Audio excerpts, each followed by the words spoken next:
زیاتر لە ساڵێک تێپەڕی بەسەر دەرکردنی ئەو بڕیارە 19 خاڵیەی کە پەرلەمانی کوردستان بۆ باشکردنی گوزەران و یەکگرتنەوەی هێزەکانی پێشمەرگە دەری کردن. لێستەشدا لیژنەی پێشمەرگە لە پەرلەمانی کوردستان ئاماژە بۆ دەکات کە دەرکردنی ئەو خاڵانە بە تایبەت خاڵی 17 کە تێیدا جێبەجێکردنی مادەکە پەیوەست کراوە بە نەمانی قەیرانی داراییەوە بۆ بارودۆخی ئێستای هەرێم ناگونجێت چونکە نازانرێت کەی قەیرانی دارایی چارەسەر دەکرێت. ئەندامێکی لیژنەی پێشمەرگەش باس لەوە دەکات کە پێش پەکخستنی پەرلەمان هەوڵیان داوە ئەو مادەیە هەموار بکرێتەوە.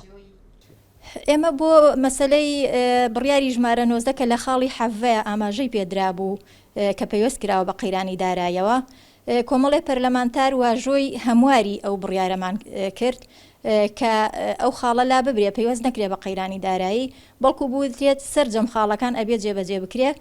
بەڵام بەداخەوە ئەم وەزعە سیاسیەی بەسەرا هاوت هەمواری ئەو یاسایە تەنانەت خوێندنەوەی یەکەمیشی بۆ نەکرا.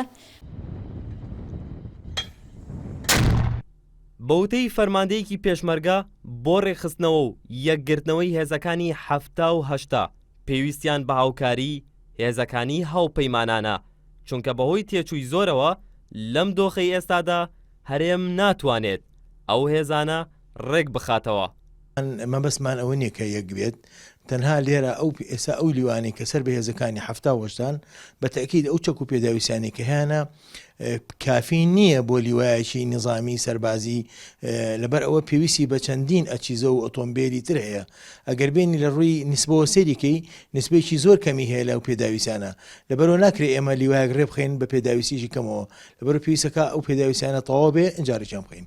لێسادا وەزارەتی پێشمەرگە خاوەنی 12 لیوایە لەگەڵ 2 لیوە کە لە پاشماوەی سوپای عێراق پێکهێنراون بەپی ئامارێکی وەزارەتی پێشمەرگە کە لە مانگی ڕابردوودا بڵاو کراوەتەوە لە سەرەتای شەڕی دژی چەکدارانی داعشەوە تا ئەو وادەیە زیاتر لە 1257 پێشمەرگە شەهید بوون و زیاتر لە 7300 پێشمەرگەش بریندار بوون و 62 پێشمەرگەش بێسەر و شوێن بوون.